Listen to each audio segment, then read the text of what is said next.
Hello students. तो आज आप सभी का वेलकम है सिविल साथी विनय शर्मा चैनल पर। तो आज जो है वो पार्ट 2 करेंगे हम बौद्ध धर्म का। इससे पहले जो है वो हमने पार्ट 1 किया था कि कौन कौन बौद्ध धर्म के मुख्य सिद्धांत क्या है, मार्ग क्या है, ठीक है, उनसे रिलेटेड हमने बात की थी। उसी के साथ हमने बात की थी कि बौद्ध धर्म को किस तरीके से किन किन आधारों पर हम जानते हैं। तो आज जो है बेसिकली वो हम बौद्ध धर्म के तत्वों के बारे में जानेंगे, अष्ट महास्थानों के बारे में जानेंगे, कौन से 8 वो स्थान हैं जो बौद्ध धर्म से या गौतम बुद्ध से सीधे जो है वो उपयोगी माने जाते हैं या सबसे ज़्यादा जो है वो आप समझ सकते हैं कि महत्वपूर्ण है। उसके बाद हम विभाजन देखेंगे कि किस तरीके से बौद्ध धर्म का विभाजन होता है। दूसरी संगति के बाद जब कालाशोकों के टाइम पीरियड में वैशाली में जो दूसरी संगति हुई, उसके बाद किस तरीके से नियमों और अनुशासन को लेकर विभाजन की जो है बात उठने लगी और किस तरीके से आगे विभाजन भी हुआ, जिसमें हम थेरवाद या स्थिरवाद देखेंगे या हीनयान, महायान, वज्रयान, नवायान। तो इस तरीके से हम देखेंगे कि विभाजन किस तरीके से होता है। उसके बाद हम जो है ग्रंथों के बारे में बात करेंगे कि कौन कौन से मुख्य ग्रंथ हैं, कौन कौन से पिटक हैं, ठीक है, उनके बारे में बात करेंगे। उनकी भाषाओं के बारे में बात करेंगे, जैसे महावंश हो गया, दीपवंश हो गया या त्रिपिटक हो गए, जिसमें विनय पिटक हो गया, सुत्त पिटक हो गया, विदम्भ पिटक हो गया, इनके बारे में बात करेंगे। और उसके बाद जो है बौद्ध धर्म की प्रासंगिकता और मुख्य तथ्य कि जो मुख्य तथ्य हैं या कौन कौन सी इंपॉर्टेंट चीज़ें हैं जो हमें और जाननी चाहिए या उसकी प्रासंगिकता क्या है उसके बारे में जानेंगे, ठीक है। तो अब इस पूरे टॉपिक को आप कहाँ कहाँ इसे यूज़ कर सकते हैं भाई? तो प्री में आप डायरेक्ट यूज़ कर सकते हैं इसको, फैक्ट बेस्ड होगा, ठीक है, क्योंकि हिस्ट्री का पार्ट है तो हिस्ट्री का part most of time fact based होता है। बस उसको हमें आज के टाइम पीरियड में समकालीन स्थितियों में थोड़ा बहुत जो है देखना पड़ता है कि क्या परिवर्तन रहे होंगे उस समय और आज के समय में उनकी क्या उपयोगिता है या क्या उसका समझ सकते हैं कि उपयोग है, ठीक है। और मेंस में अगर आप देखें तो GS1 में तो सीधे आपका ये पूछा ही जाता है, डायरेक्ट टॉपिक पूछा जाता है बौद्ध धर्म से रिलेटेड, जैन धर्म से रिलेटेड, हड़प्पा सभ्यता से रिलेटेड, वैदिक काल से रिलेटेड, उत्तर वैदिक काल से। तो GS1 में तो सीधा आता है। बाकी आप इसको इसके सिद्धांतों को, इसके ग्रंथ में दी गई बातों को या जो उपदेश हैं उनको आप GS4 में भी सीधा इस्तेमाल कर सकते हैं। और साथ ही साथ आप हिस्ट्री और हिंदी जैसे ऑप्शनल सब्जेक्ट्स में भी इसका यूज़ कर सकते हैं। बोलेंगे भैया कि हिंदी में कैसे इस्तेमाल होगा बौद्ध धर्म का, तो अभी मैं विभाजन बताऊंगा, तो विभाजन के बाद आपको क्लियर हो जाएगा कि हिंदी में आप हिंदी ऑप्शनल में किस तरीके से बौद्ध धर्म का इस्तेमाल कर सकते हैं, ठीक है। वह डायरेक्ट नहीं दिया हुआ, लेकिन आपको इनडायरेक्टली हिंदी साहित्य जो वैकल्पिक विषय है उसमें भी बौद्ध धर्म से रिलेटेड आप कंटेंट डाल सकते हैं, जिससे आपका आंसर और ज़्यादा बेहतर और तथ्यात्मक हो सकता है। तो चलिए ज़्यादा टाइम वेस्ट ना करते हुए आगे चलते हैं। तो सबसे पहला जो हमारा टॉपिक रहने वाला है वो रहने वाला है तत्वों के आधार पर। तो बहुत ज़्यादा डीप नहीं है, बहुत सिंपल है। इसमें मुख्यतः तीन तत्वों के बारे में बात करते हैं। बौद्ध धर्म के मुख्यतः 3 तत्व हैं। कौन कौन से हैं भाई? तो बुद्ध मतलब ज्ञान, इसके बाद धम्म और संघ, यही 3 रत्न भी हैं। इन्हीं को 3 रत्न भी बोला जाता है। इस बात को आप ध्यान रखिएगा कि यही तत्व जो है संघ, जो बुद्ध, धम्म और संघ जो है, यही त्रिरत्न भी गौतम बुद्ध के या फिर बौद्ध धर्म के माने जाते हैं। इसमें संघ क्या है भाई? इसमें संघ है आपका, जैसे कि बुद्ध तो ज्ञान हो ही गया, धम्म आपका धर्म हो गया जिसका आप आचरण करेंगे, और संघ क्या है? इसी धम्म के जो शिक्षक होंगे उन्हीं को संघ बोला जाएगा, ठीक है भाई। जो इसी धर्म के शिक्षक जो होंगे उनको क्या बोला जाएगा? संघ बोला जाएगा, ठीक है। तो ये बात आप याद रखिएगा। इसको बहुत ज़्यादा एक्सप्लेन करने की बहुत ज़्यादा ज़रूरत नहीं है, क्योंकि इसके आप शब्दों से आधार पर जान सकते हैं। इसके बाद जो इससे पहले वाली जो मैंने वीडियो बनाई थी जिसमें आपने देखा सिद्धांत और उसके मार्ग के बारे में, तो वहाँ आप बुद्ध, धम्म और संघ के क्या सिद्धांत हैं और उनके क्या मार्ग हैं उसके बारे में आप देख सकते हैं, ठीक है। दूसरी अगर हम बात करें तो यहाँ पर हम अष्ट मार्ग के बारे में बात करते हैं या अष्ट स्थानों के बारे में बात करते हैं, ठीक है, जिनको हम अष्ट महास्थान के बारे में भी बोल सकते हैं कि अष्ट महास्थान कौन से वो स्थान हैं जहाँ पर 8 ऐसी जगहें जो कि गौतम बुद्ध से या बौद्ध धर्म से सीधे मेल खाती हैं या सबसे ज़्यादा इम्पोर्टेंस रखती है। तो सबसे पहले आप सभी को पता होगा लुम्बिनी नेपाल का क्षेत्र जहाँ जन्म माना जाता है कि लुम्बिनी जो कि नेपाल और इंडिया के बॉर्डर के बीच में पड़ता है। लुम्बिनी आजकल जो है आप देखेंगे कि भैरवा नाम से वहाँ पर भैरवा डिस्ट्रिक्ट में वहाँ पर एक इंटरनेशनल एयरपोर्ट भी है। साथ ही साथ गौतम बुद्ध इंटरनेशनल एयरपोर्ट के नाम से भी नेपाल में वो जाना जाता है। ठीक है, तो वो लुम्बिनी क्षेत्र में है, जन्म यहाँ पर हुआ इनका, जो कि पहला इम्पॉर्टेंट बहुत ज़्यादा माना जाता है स्थान। दूसरा गया, बिहार का गया, जहाँ पर इनको ज्ञान की प्राप्ति हुई थी भाई। ठीक है, बौद्ध गया के नाम से भी जाना जाता है इसको बिहार में। तीसरा इसका है सारनाथ। सारनाथ सारनाथ बहुत इंपॉर्टेंट है, जहाँ पर इन्होंने सबसे पहला अपना उपदेश दिया था। सबसे पहला उपदेश यहीं दिया था, यूपी में है। ठीक है, यूपी में है। तो सबसे पहला उपदेश कहाँ दिया था भाई? सारनाथ में दिया था। 3 स्थान हो गए। चौथा स्थान कुशीनगर। कुशीनगर कुशीनगर में क्या हुआ था भाई? तो आप सभी को पता होगा, यहाँ पर इनका महापरिनिर्वाण हुआ था। मतलब इनके जो आप कह सकते हैं कि जो अंतिम स्थान था जहाँ पर इन्होंने अपना समय बिताया वो कुशीनगर था। ठीक है, यहाँ इनका महापरिनिर्वाण हुआ था।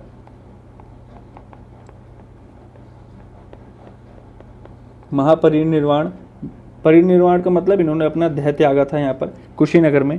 ठीक है, इसके बाद अगर आगे चलें तो श्रावस्ती या श्रवस्ती नाम से भी आप जान सकते हैं। श्रावस्ती या सवस्ती जो है ये क्षेत्र है जहाँ पर सबसे ज़्यादा आप कह सकते हैं यहाँ पर सबसे ज़्यादा वर्ष इन्होंने बिताए थे। अपने उपदेश देना, विहारों में जो है वो निर्गमन करना, आना जाना, साथ ही साथ धर्म के बारे में उपदेश देना। तो यहाँ सबसे ज़्यादा वर्ष जो थे वो गौतम बुद्ध ने और उनके शिष्यों ने, आनंद वगैरह ने बिताए थे श्रावस्ती या सवस्ती में। ठीक है, इसके बाद क्षेत्र आता है संकास्य। ठीक है, ये भी बहुत इम्पॉर्टेंट है क्योंकि ये माना जाता है कि यही वो क्षेत्र है जहाँ से कई ग्रंथों में, कई शिलालेखों में ये पता चलता है कि यही वो क्षेत्र है जहाँ से गौतम बुद्ध जो थे वो स्वर्ग से पृथ्वी पर अवतरित हुए थे। यहीं पर माना जाता है कि सांकस्य ही वो क्षेत्र है जहाँ पर बुद्ध जो है वो स्वर्ग से पृथ्वी पर अवतरित हुए थे। यहीं पर वो एक मानव, क्योंकि आप अभी मैं आपको पढ़ाऊंगा कि किस तरीके से विभाजन हुआ था, धर्म का विभाजन हुआ था। तो उस धर्म के विभाजन में एक जगह पर आता है जहाँ पर गौतम बुद्ध को देवता मानते हैं और एक जगह आता है जहाँ पर गौतम बुद्ध को मानव मानते हैं। तो मानव की उत्पत्ति तो जन्म से ही होती है भाई। ठीक है, तो वो जन्म आधारित जो है वो हम बात करेंगे कहाँ पर? शांकस्य में, या त्रिशंक जो है स्त्रियंस में भी माना जाता है कि त्रिशंक स्त्रियंस में इनका जो है वो अवतरित हुए, ये इनका अवतार हुआ। ठीक है, कितने हो गए भाई? कितने क्षेत्र हो गए? 1 2 5 6 6। ठीक है भाई, 6 हो गए। सातवें बात करते हैं, सातवां राजगृह। सातवां राजगृह, यहाँ क्या हुआ था भाई? यही वो क्षेत्र है जहाँ पर आप सभी को पता होगा अजात शत्रु के समय पर। अच्छा, यहाँ पर हर एक पॉइंट मोस्ट इंपॉर्टेंट है, कहीं से भी क्वेश्चन बन सकता है। ठीक है, कहाँ पर बुद्ध स्वर्ग से पृथ्वी पर अवतरित हुए? ठीक है, कौन से स्थान पर महापरिनिर्वाण हुआ? कौन से स्थान पर पहला उपदेश दिया? कौन से स्थान पर जन्म हुआ? कौन से स्थान पर ज्ञान की प्राप्ति हुई? कौन से स्थान पर ज्ञान की प्राप्ति हुई? कौन से स्थान पर सबसे ज़्यादा वर्ष बिताए? कौन से स्थान पर जो है वो पहली बौद्ध संगति हुई? तो अजातशत्रु के समय पर यहाँ पर पहली संगति हुई। ठीक है भाई, राजगृह में ही पहली संगति हुई। इसी के बाद दूसरा वैशाली, आखिरी स्थान, अष्ट महास्थानों में आखिरी स्थान वैशाली। यहाँ पर ही नींव पड़ी। ये बहुत इंपॉर्टेंट है भाई, ये बहुत इंपॉर्टेंट है क्योंकि यहीं पर नींव पड़ी किस चीज की, विभाजन की। ठीक है, यहीं पर नींव पड़ी विभाजन की, किस आधार पर, नियमों के आधार पर और अनुशासन के आधार पर। ठीक है, क्योंकि विभाजन का तत्व पूछ सकते हैं कि किस आधार पर विभाजन किया गया बौद्ध धर्म का, या बौद्ध धर्म के विभाजन के क्या कारण थे। तो नियम और अनुशासन ही मुख्य कारण थे जिसमें ये विभाजन हुआ। अच्छा, ये कहाँ, किसके कहाँ हुई, तो पता चल गया वैशाली में हुई। ठीक है, किसके काल समय में हुई, कौन सा जो राजा था उस टाइम जो वैशाली का था, तो वो था कालाशोक। ठीक है, कालाशोक भी आप कह सकते हैं, कालाशोक भी मिलता है आपको कई जगहों पे लिखा हुआ। तो ये आ जाता है कि कौन से वो अष्ट स्थान थे, महास्थान, जहाँ पर गौतम बुद्ध जो है वो अपना जन्म लेते हैं, ज्ञान प्राप्त करते हैं, उपदेश देते हैं, निर्वाण करते हैं, सबसे ज़्यादा वर्ष बिताते हैं, कहाँ पर वो अवतरित होते हैं, कौन सी पहली संगति कौन से स्थान पर हुई, दूसरी संगति कौन से स्थान पर हुई। ठीक है, ऐसे ही बात करते हैं कि तीसरी और चौथी की भी अगर संगति की भी बारे में आपको मैं बता दूं, क्योंकि पहली और दूसरी तो यही हो गई, तो इसी के आगे ये इससे अलग है, अब 8 महास्थानों से अलग है, जिसमें जो है वो तीसरी बौद्ध संगति और चौथी बौद्ध संगति के बारे में बात करता है। तो तीसरी पाटलिपुत्र में और चौथी कुंडलवन में। ठीक है भाई, बट ये आप मुझे कमेंट में बताएंगे कि इस समय राजा कौन थे, तीसरी बौद्ध संगति के समय में और चौथी बौद्ध संगति के समय में कौन राजा थे आपके उस क्षेत्र के जहाँ पर ये संगति हुई। इसमें से एक मैं बता देता हूँ, खैर बताने का इतना मुझे बनेगा नहीं, फिर भी मैंने बोल ही दिया, कमेंट में बताएंगे। तो पाटलिपुत्र बता देता हूँ, सिंपल है, अशोक के टाइम पीरियड में। ठीक है, आप कुंडलवन का आप बताएंगे मुझे। ठीक है, कुंडलवन का आप बताएंगे, लेकिन मैं आपको बता दूं कि यहीं से महाविभाजन हुआ, यहीं से महाविभाष लिखा गया, इसी से कुंडलवन वाले से ही बता रहा हूं मैं आपको। ठीक है, और बहुत ज़्यादा जो है नॉन राजा रहे, बहुत ज़्यादा इन्होंने अलग अलग तरीके से सिक्के ढालना, अलग अलग तरीके से मार्गों की खोज करना, तो बहुत इम्पॉर्टेंट भी है वो जो राजा हैं जहाँ पर ये चौथी संगति हुई।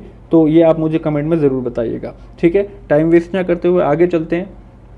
अब बात करते हैं हमारा जो टॉपिक है विभाजन का। ठीक है भाई, तो हमारा टॉपिक है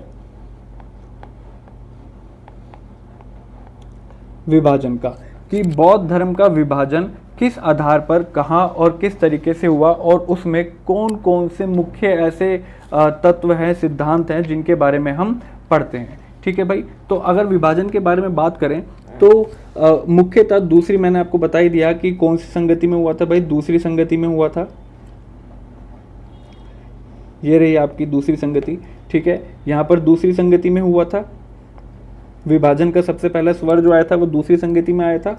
ठीक है, इसके बाद अगर हम बात करें तो विभाजन में मुख्यतः कौन कौन से भागों में बौद्ध धर्म विभाजित होता है।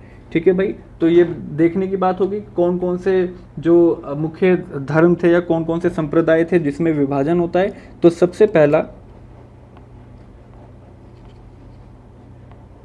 स्थिरवाद, या इसी को आप स्थिरवाद, थेरवाद या हीनयान। इसी के बाद दूसरा जो विभाजन हुआ वो कहलाया महासांधिक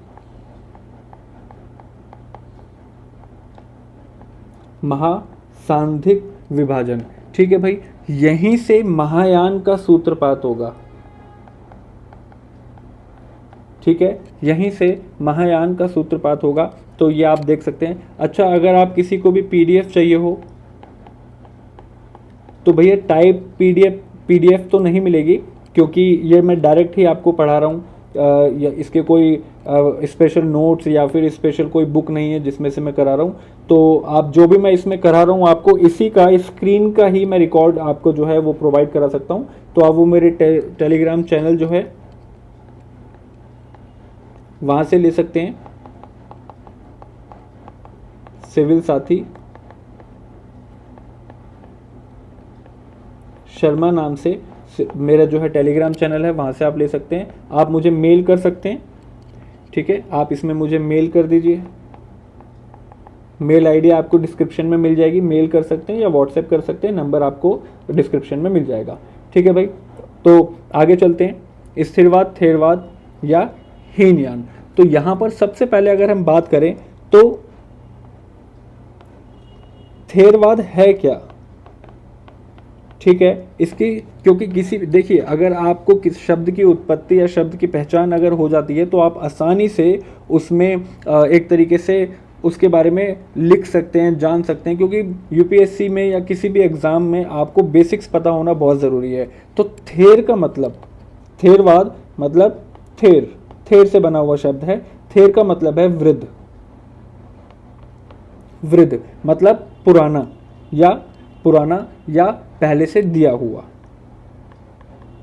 पुराना या पहले से दिया हुआ। तो पहले से कौन, सबसे पहले बौद्ध धर्म का किसने बोला, किसने बात उठाई, कौन लाया धर्म को, तो गौतम बुद्ध लाए। तो जो बुद्ध की सीधे नियमावली पर चले, बुद्ध की शिक्षाओं पर चले, वो है थेर, वो है वृद्ध, या वो है पुराना ज्ञान या पुराने नियमों के आधार पर बनाया गया धर्म, ठीक है भाई। तो यहाँ पर बात करते हैं कि बुद्ध की जो शिक्षाएं हैं, जो थेर शिक्षाएं, पुरानी शिक्षाएं हैं, वही वृद्ध या थेरवाद या वृद्धवाद या स्थिरवाद बना।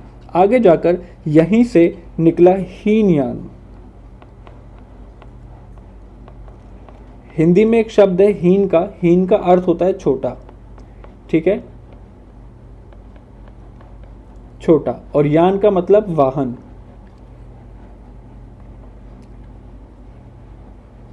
यान का मतलब क्या होता है भाई, वाहन होता है, ठीक है। यान का अर्थ क्या होता है, वाहन होता है, ठीक है। तो या इसको मार्ग भी कह सकते हैं। यान यहाँ पर वाहन या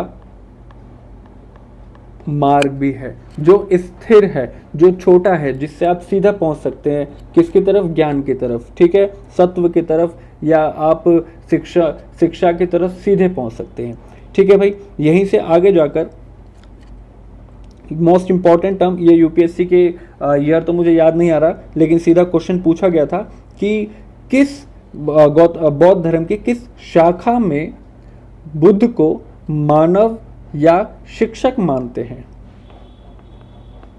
मानव या शिक्षक मानते हैं सीधा, कौन सी शाखा में, तो वो है हीनयान की शाखा, हीनयान की शाखा। तो हीनयान की शाखा में बुद्ध को क्या मानते हैं भाई, मानव या शिक्षक मानते हैं, ठीक है। अब इसी के बारे में बात करें आगे, तो कौन कौन से क्षेत्रों में है, अगर विश्व की बात करें तो ये मुख्यतः श्रीलंका में मिलेगा आपको,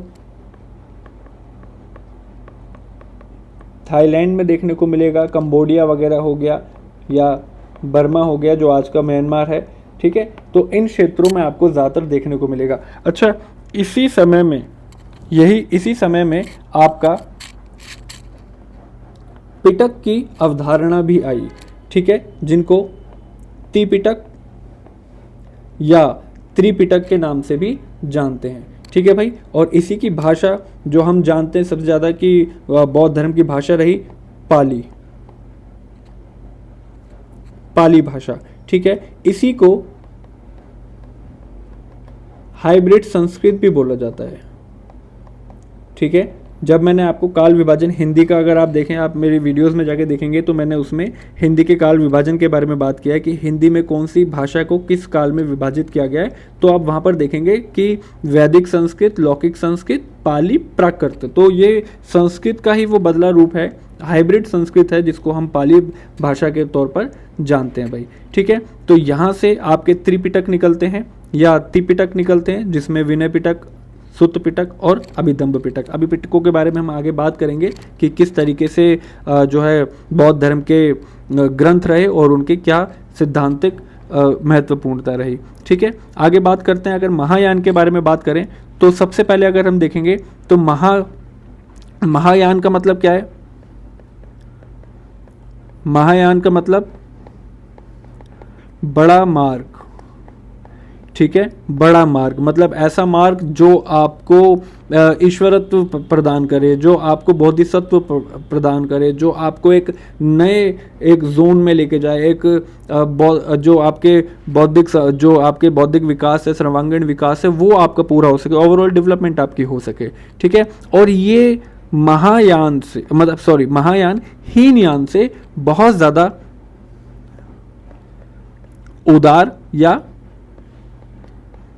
लचीला भी माना जाता है कि ये हीनयान से बहुत ज़्यादा, क्योंकि इसमें थेरवाद नहीं है, इसमें स्थिरवाद नहीं है, इसमें बदलाव है, इसमें बहुत बड़ा मार्ग है। आप किसी भी मार्ग पर जा सकते हैं, आप अपने आप को किसी भी तरीके से बोधिसत्व तक ले जा सकते हैं, ठीक है। और यहीं से इसका भी एक क्वेश्चन, जब आपने यहाँ देखा कि किस शाखा में जो है गौतम बुद्ध को मानव माना गया या शिक्षक माना गया, तो ये एक और प्रश्न भी बन सकता है कि भैया कौन सी शाखा में बुद्ध को ईश्वर माना गया, तो वो थी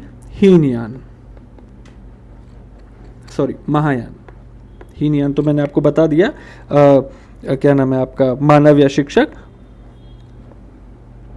महायान तो ईश्वर माना जाता है किस में भाई, महायान में, ठीक है। तो गौतम बुद्ध को ईश्वर किस शाखा में, किस जो है विभाजन में या किस संप्रदाय में माना जाता है, तो वो महायान संप्रदाय में या महायान जो विभाजित हुआ, जो धर्म विभाजन हुआ, उसमें माना जाता है, ठीक है। और यहीं से एक तत्व सामने आया जिसको हम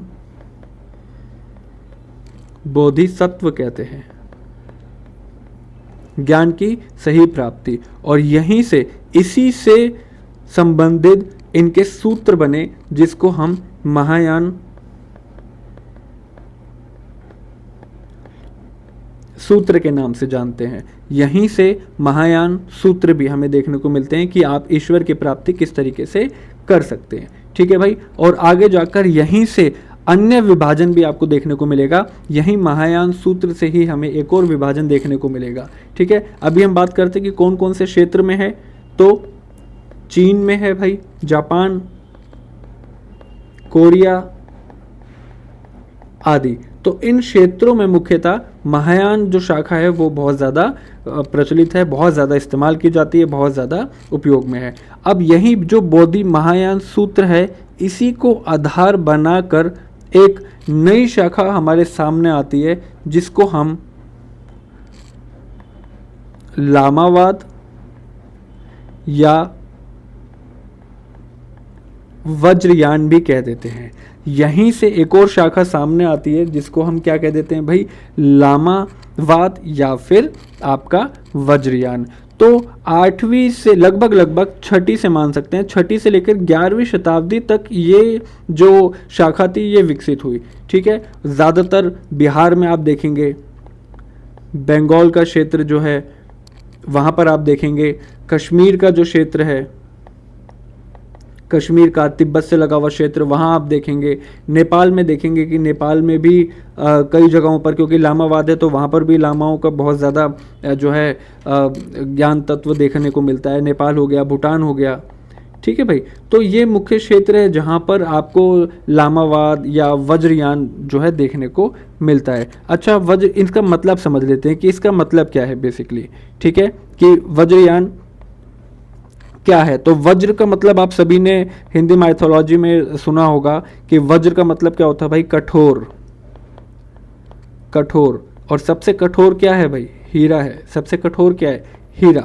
तो यहाँ से समझ में आता है कि एक ऐसा यान, एक ऐसा मार्ग जो थोड़ा कठोर है, ठीक है, जो थोड़ा हीरे की, लेकिन उसकी कठोरता के साथ क्या जुड़ा हुआ है, हीरा जुड़ा हुआ है। हीरा क्या है, अतुल्य है, एक अनमोल रत्न है, ठीक है। और यहीं से आपको एक नए तरीके के जो है वो तत्व के बारे में पता चलेगा, एक नई तरीके के सिद्धांत के बारे में पता चलेगा। और यहीं से सबसे पहले जो है वो शक्ति की पूजा भी आपको देखने को मिलेगी।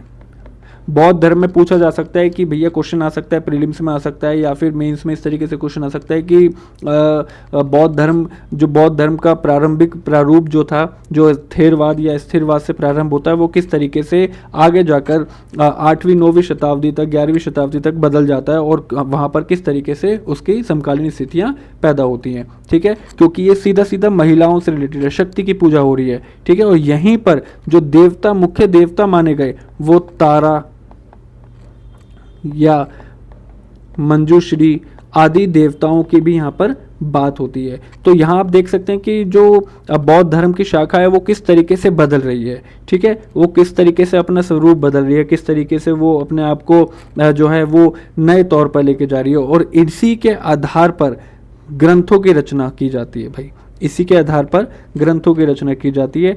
कुछ ग्रंथ के नाम बता देता हूँ, जैसे हे वज्र ग्रंथ हो गया, कालचक्र हो गया। ठीक है, तो ये कुछ ग्रंथ हैं, ये कुछ ग्रंथ हैं जो वज्रयान की शाखा से आते हैं। अच्छा, इसमें वज्रयान बताना क्यों जरूरी था? क्योंकि वज्रयान ही सबसे इंपॉर्टेंट है जब आप इसको अन्य दो भागों में विभाजित करते हैं और यहां से दो बहुत महत्वपूर्ण संप्रदाय सामने आते हैं, और वो कौन से थे? सिद्ध संप्रदाय, सिद्ध संप्रदाय और नाथ संप्रदाय। आपको याद होगा मैंने आपको बोला था कि भाई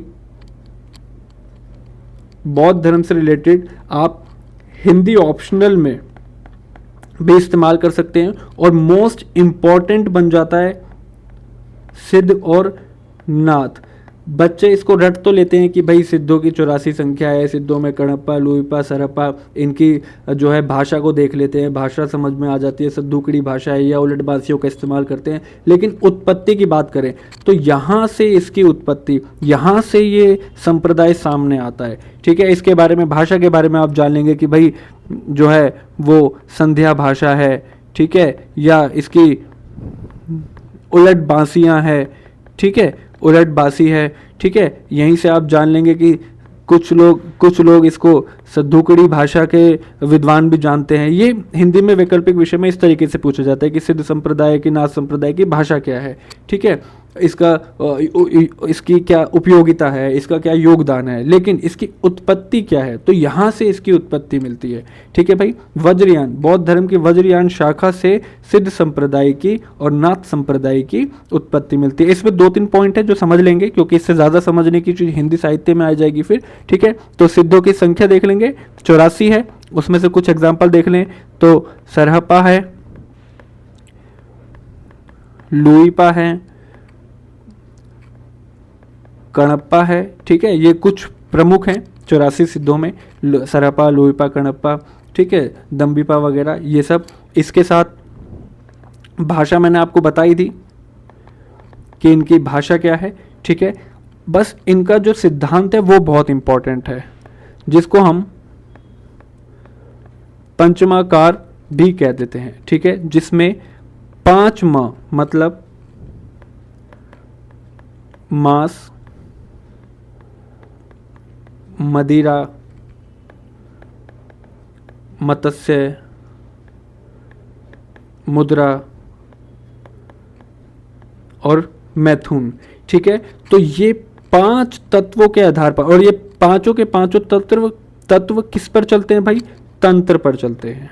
किस पर चलते हैं? तंत्र पर चलते हैं। तो आप देख सकते हैं कि किस तरीके से अब आते आते जहां एक तरफ जो है वो स्थिरवाद चल रहा है, जहां एक तरफ थेरवाद चल रहा है, दूसरी तरफ जो है लचीला मार्ग चल रहा है, और आगे जाते जाते किस तरीके से तंत्र तक पहुंच जाता है। तो वज्रयान की जो शाखा में विभाजन हुआ सिद्ध संप्रदाय का, यहाँ पर तंत्र का इस्तेमाल होने लगा, यहीं से तंत्र के बारे में बात की जाने लगी। ठीक है, इसी को तंत्र के साथ ही सहज मार्ग भी बोला गया, या सहज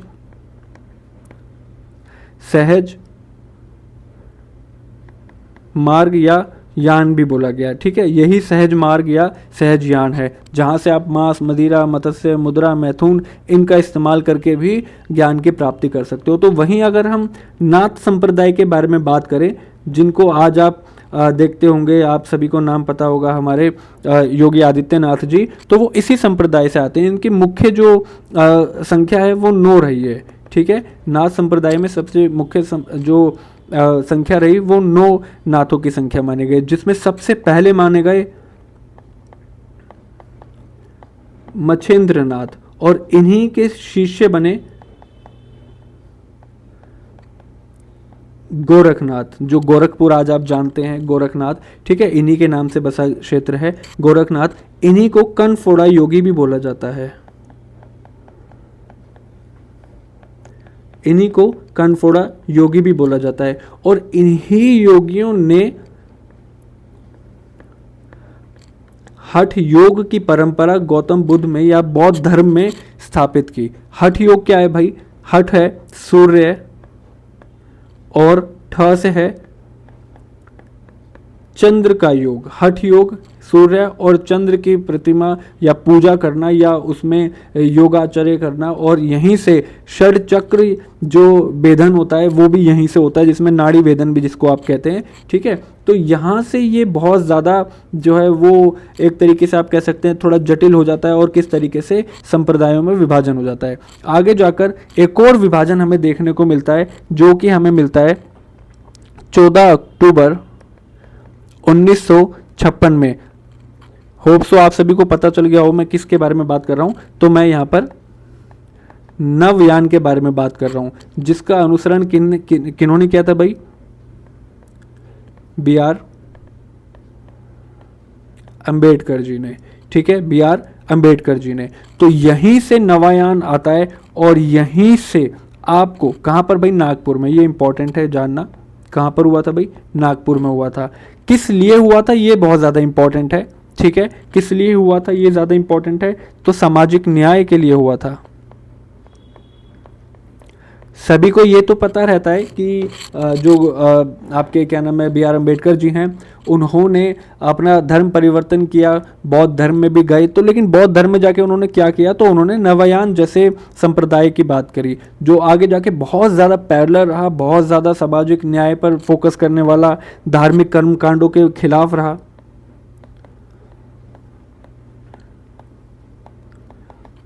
धार्मिक कर्मकांडों को इन्होंने मना किया कि धार्मिक कर्मकांड नहीं किए जाएंगे, और साथ ही साथ मोस्ट इंपॉर्टेंट जिसमें तर्क नैतिकता। तर्क नैतिकता, नैतिकता कैसी हो भाई? तर्क आधारित हो। मतलब कि जो भी आप अपने समझते हैं कि भाई डिग्निटी क्या है, ठीक है, प्रोस्पेरिटी क्या है, गवर्नेंस क्या है, तो उन सभी के पीछे तर्क होना चाहिए। कि जो भी आप किसी भी तरीके की नैतिकता के बारे में जानते हैं, आपका व्यवहार क्या हो, आपका मूल क्या हो, वो आधार क्या रहना चाहिए? तर्क रहना चाहिए। ठीक है, तो यहाँ से विभाजन होता है आपका पूरे संप्रदाय का। यहीं से आपके आगे जाकर, जैसे कि मैंने आपको बताया था कि आगे जाकर इसी में पिटक आते हैं। इसके बारे में हम फटाफट देख लेते हैं क्योंकि वीडियो बहुत ज़्यादा लंबी हो चुकी है। तो ग्रंथों के बारे में बात करें तो ग्रंथों की उत्पत्ति मैंने आपको बताई है। ग्रंथों की उत्पत्ति कहाँ से हमारे सबसे पहले सामने आती है? तो हीनयान से आती है। ठीक है, हीनयान में त्रिपिटक से आती है। त्रिपिटक में कौन कौन से पिटक हैं भाई? त्रिपिटक में कौन कौन से पिटक हैं? तो पहला हो गया विनय पिटक, पहला हो गया विनय पिटक, दूसरा हो गया सुत्त पिटक। चलिए, सुत्त पिटक मैं आखिरी में बताऊंगा आपको, क्योंकि सुत्त पिटक में कुछ इंपॉर्टेंट तत्व भी हैं, चीज़ें भी हैं जो जानने हैं। ठीक है, तो उससे पहले मैं आपको अभिधम्ब पिटक के बारे में बता देता हूं। अभिधम्ब पिटक, और इसके बाद आपका सुत्त पिटक। ठीक है, भाषा तीनों की ही पाली रहेगी। ठीक है, आगे जाकर ये जो संस्कृत और तिब्बती भाषा में भी विभाजित हुए, तो वो हम बाद में देखेंगे कि वो किस तरीके से विभाजन होता है। अभी के लिए जो देखते हैं वो पिटक में किस तरीके से उपयोग किया जाता है। तो अगर हम विनय पिटक के बारे में बात करें,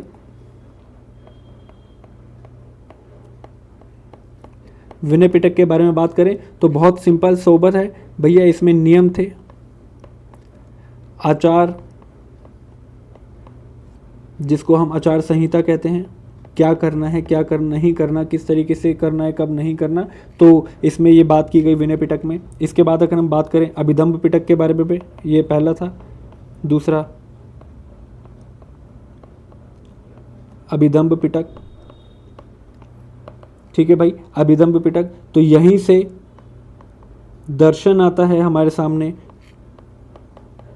मनोविज्ञान आता है कि किस तरीके से गौतम बुद्ध अपने उपदेशों में, अपने क्या नाम है, आपके ज्ञान में, अपने जो वो एक तरीके से बोधिसत्व की तरफ आगे बढ़े, जो उनके अनुयायी बोधिसत्व की तरफ आगे बढ़े, तो उसमें दर्शन और मनोविज्ञान का जो मुख्य कर्म और चेतना के आधार पर, कर्म और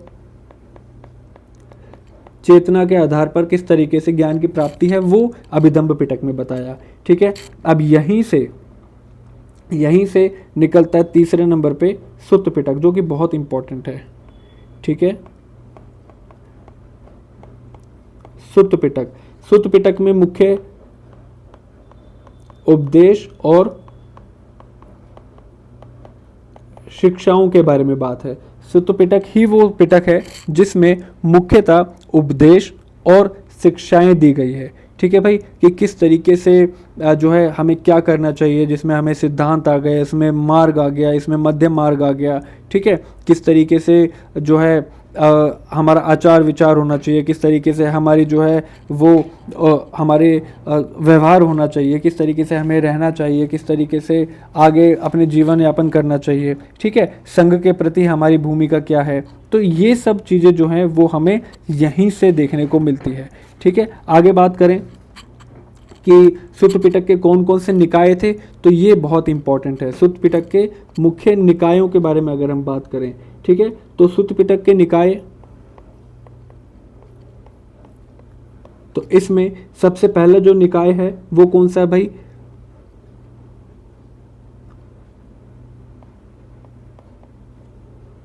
आवाज आ रही है? हाँ, दगी, दीघ या फिर दगी, इसमें दो तत्व हैं, दीघ निकाय, दगी निकाय। ठीक है, कई जगहों पर आपको दीघ मिलेगा, कई जगहों पर दगी मिलेगा, तो इसमें दीघ के साथ चलेंगे हम। इसके साथ मध्यम, इसके साथ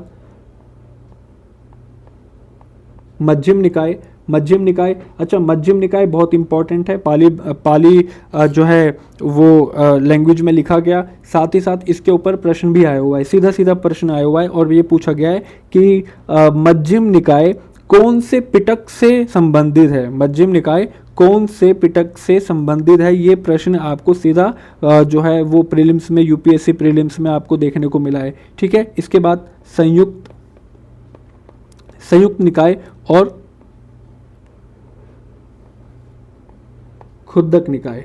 ठीक है, संयुक्त निकाय, मध्यम, दिग्ग, तो ये प्रमुख निकाय हैं, जिसमें से मैंने आपको बता ही दिया कि बहुत ज़्यादा इंपॉर्टेंट था। इसमें से जो है मध्यम के ऊपर आपका क्वेश्चन भी आ रखा है, दिग्ग के ऊपर क्वेश्चन आ रखा है, संयुक्त के ऊपर भी आपका प्रश्न जो है वो दूसरे यूपीएससी में मैंने अभी नहीं देखा, हो सकता है कि मिस हो गया हो मेरे से, लेकिन दूसरे एग्जाम्स में जैसे रेलवे वगैरह में मैंने संयुक्त पिटक के बारे में या फिर संयुक्त निकाय के बारे में भी जो है वो क्वेश्चन देखा हुआ है।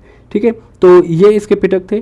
तो यहाँ से आप देख सकते हैं कि किस तरीके से गौतम बुद्ध का जो धर्म था, जो बौद्ध धर्म था, उसमें किस तरीके से विभाजन होता है, किस तरीके से मुख्य उसमें स्थान रहे, किस तरीके से उनका नियम जो है उनको ईश्वर मानना, उनको मानव रूप मानना, उसमें आगे जाकर किस तरीके से साहित्य विकास होता है। तो ये आपका पूरा गौतम बुद्ध से रिलेटेड या बौद्ध धर्म से रिलेटेड आपको चीज़ें मिल जाती हैं। इसका आप इस्तेमाल कर सकते हैं सीधे सीधे अपने मेंस आंसर राइटिंग में कर सकते हैं, आप जीएस में कर सकते हैं, जीएस 1 में कर सकते हैं, एथिक्स में कर सकते हैं। एथिक्स में अगर आप इनके निकायों के बारे में, इनके तत्वों के बारे में बताएंगे तो उसमें काफ़ी अच्छा एग्जाम्पल सेट कर सकते हैं। साथ ही साथ आपको हिस्ट्री ऑप्शनल में सीधा आप इसका इस्तेमाल कर सकते हैं, या हिंदी ऑप्शनल में मैंने आपको बताया सिद्ध और नाथ की भाषाएं और उनके किस तरीके से कौन कौन से विभाजन थे, उसमें भी आप इसका इस्तेमाल कर सकते हैं। अगर कोई भी आपको डाउट रहता है तो आप उसमें जो है मुझे कमेंट कर सकते हैं, या आप मुझे डायरेक्ट मेल कर सकते हैं,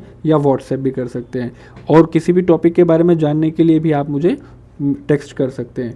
thank you and subscribe for more.